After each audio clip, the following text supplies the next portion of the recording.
Good morning. We are extremely pleased that you are here. It is good to come together for the purpose of co-creating. Do you agree? Yes. You're knowing what you are wanting? Yes. Of course. Eternally evolving desire. Yes? You have come to the place where you are enjoying the freshness of your new desire? Yes? Even before it is manifest? Oh yes, especially that. You are realizing that when a desire is born within you and it calls you in a sort of eager feeling, that you have reconnected with the perspective that is you, even from your broader non-physical perspective, as you stand in this eternally evolving vantage point. From your broader non-physical perspective, you know that we, none of us, ever get it done. And so when a new desire is born, there is never any feeling of discouragement about its current state of incompletion, because you know that we are all eternally incomplete. In other words, the two words go together. If you could be complete, you could not be eternal. Eternal and incomplete must be the same, meaning new vantage point always giving birth to new desire, and the new desire always being the new calling point, the new asking point, which is always answered.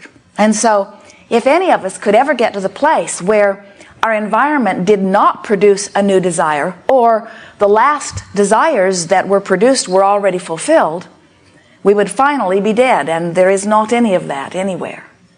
Once you accept that you are eternally incomplete, it takes the discomfort out of this momentary gap between something that you desire and its manifestation. You realize that that gap is what life is. Hear that. Use it to your advantage. That gap between knowing that I want something and its actual fulfillment is the summoning point. That's what keeps life force moving forward. Now, we are not, from our non-physical, non-house, non-place vantage point, trying to talk you out of manifestations. Because, after all, you are focused in a time-space reality where the physical manifestation is an important part of your creative experience. So do not misunderstand. We want every manifestation for you that you desire. We just do not see the point in your being unhappy about the not yet manifested ones, because there will always be not yet manifested ones. It's like, today I'm unhappy because I don't have this, and once I get that, I'll find something else to be unhappy about. And we say, why not find something to be happy about? Because life is all about now. Everything that you are, everything that we are, is culminating in this powerful now. And the way we feel is literally about the melding of the source energy and the now perspective. So as you stand in your now and you use your ability to focus upon something that generates a good feeling within you, that's a very productive use of now. Because what that's saying is, I am looking into this vibrational time-space reality, and I'm finding something to focus upon which is generating a vibration within me that is matching the vibration of my source. And you know, in this electronic universe, those matches are important. You were born with this magnificent electronic guidance system that measures the amperage of your vibrational moment, literally. The emotions that you feel are vibrational indicators. The stronger the emotion, the more energy is moving through you. The more positive the emotion, the more you are allowing this energy to move through you to the fulfillment of your object of attention.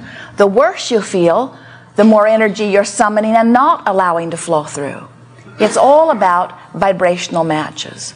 We talk about law of attraction, which says that which is likened to itself is drawn. And when you think about the radio signal and you think about the matching of those frequencies, then you understand fully who you are and why you feel in any point in time the way you do. If we were standing in your physical shoes, there would be nothing more important to us in every moment than that we feel good. Because by letting that be your dominant quest, what you're saying is, I will always be fully connected to the energy of my source. And whatever I'm holding as my object of attention will be the full, non-resisted, totally allowing recipient of the energy that creates worlds. And I'm going to feel real good in the process of this creation. When you focus upon something and you feel negative emotion, what you're saying is, I'm focused upon the exact opposite of something I want. And while I'm focused upon it, I am achieving vibrational harmony with this very thing I do not want. And including in my vibrational countenance, all kind of stuff that doesn't match who I am or what I want. I've introduced resistance into my energy stream. And this negative emotion is my indicator of that. It's sort of like the fan is blowing air on you. It's quiet. You only really know it's on because you can feel the velocity of the wind blowing across you. And then you take your pencil and you stick it in the fan. And you say, it's not as quiet as it was just a moment ago. And we say, you have introduced resistance to this. That's what negative emotion is. It's your pencil in the fan. It's you slowing down the vibrational velocity of that which is you with some thought that doesn't in any way match who you are. It's a thought like, I'm not worthy. It's a thought like, I don't like you. It's a thought like, this should be different than it is. It's a thought like, I don't have something that I want. It's a thought like, you should be nicer to me. It's a thought like, if things were better, I would feel better. And we say, well, if things were better, you would feel better. You got to feel better before things can get better. Because if you have your attention upon how you feel, then you are monitoring your vibrational countenance. And when you are monitoring your vibrational countenance, then you are able to hold yourself in vibrational alignment or compliance with that which is your source. So don't let anybody ever tell you that how you feel doesn't matter, because how you feel is everything. How you feel is your indication of your vibrational stance in this universe. And since we all live in a vibrational universe, we think that it is a very good thing to be aware of what your vibrational countenance is. And therefore, we call it deliberate creating. We call it deliberately paying attention to how I feel, and deliberately, if I don't feel so good, choosing a thought that feels better. Deliberate creation isn't about getting out there and pounding out the conditions to make them more palatable. That's futile. Deliberate creating is about an eternal, internal adjusting of my vantage point by looking around for things that when I focus upon them and achieve vibrational harmony with them, they don't mess up my energy field. Deliberate creating is about focusing my attention anywhere and everywhere, past, present, and future, with the intention of lighting on things that feel good when I get there. Deliberate creating is like going to a buffet and saying, I would like some of that on my plate, please. I would like some of that, and I would like some of that. Deliberate creating is not going to a buffet and saying, I don't want that, and I don't want that, and I don't want that.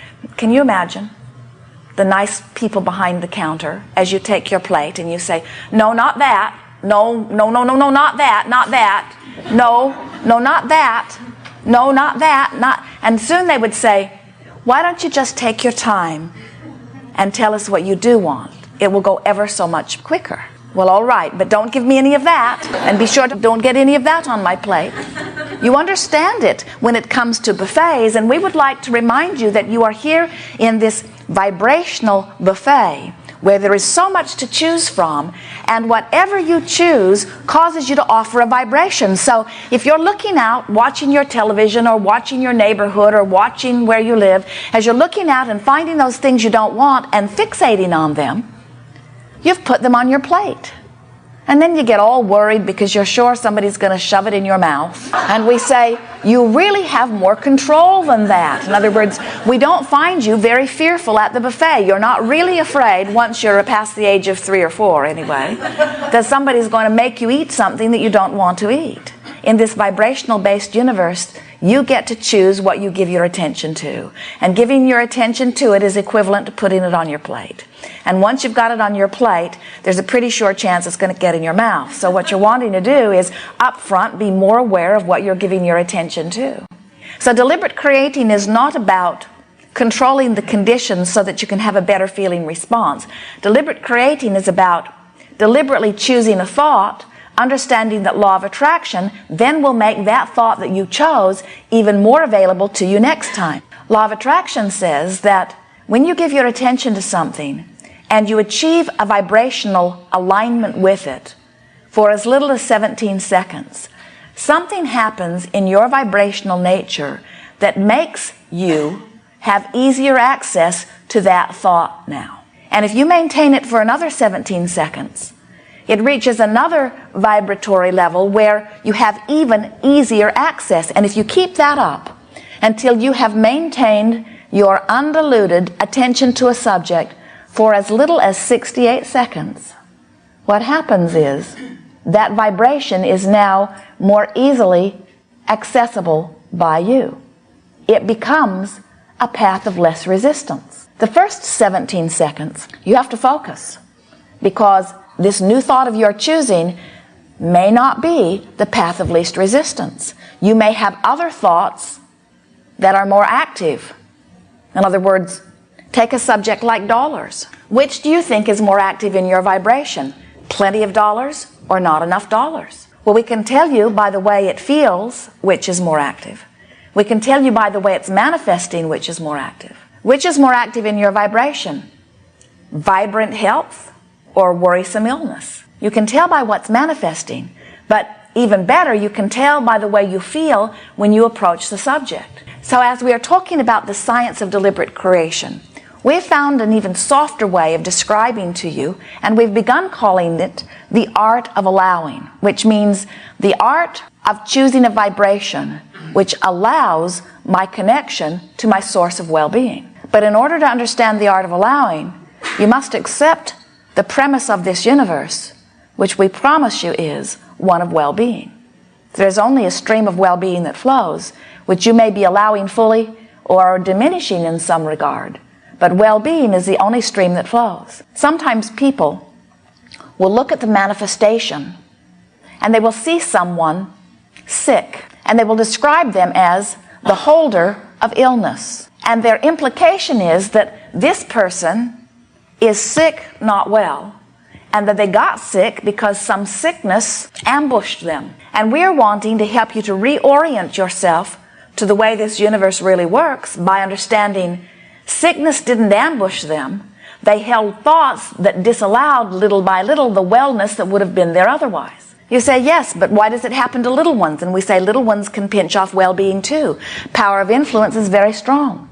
And so what you have to begin saying is, I am the creator of my own reality. I get to control what manifests in my experience. But before you can control what manifests in your experience, you've got to control the way you feel. And before you can control the way you feel, you've got to control what you give your attention to. And before you can control what you give your attention to, you've got to understand what your emotions tell you. And before you can understand what your emotions tell you, you've got to get out there and mix it up a little bit and create some things you want and create some things you don't want in order to understand how it works. When you begin to discover the path of least resistance, you got to understand this is the most important thing that you will ever hear from us or anyone else. The path of least resistance always feels good if it is coming in alignment with that which is your source. Now, we want to be clear about this. If you've taken the time to meditate, if you've been appreciating, if you've been basking, if you've been looking for positive aspects, if you're tuned in, tapped in, turned on, if you are in alignment with who you really are, then the path of least resistance as you are approaching a stranger or a friend always feels like, I love this person. If you are in alignment with who you really are, your attention to yourself always feels like, I really like who I am, and I'm excited about who I'm becoming. The path of least resistance to someone who's in alignment with source energy always feels like life is wonderful and life is good, and I'm eager about what is coming while I'm satisfied with what is. The path of least resistance to someone who's in alignment with source energy is always a glorious, good feeling experience.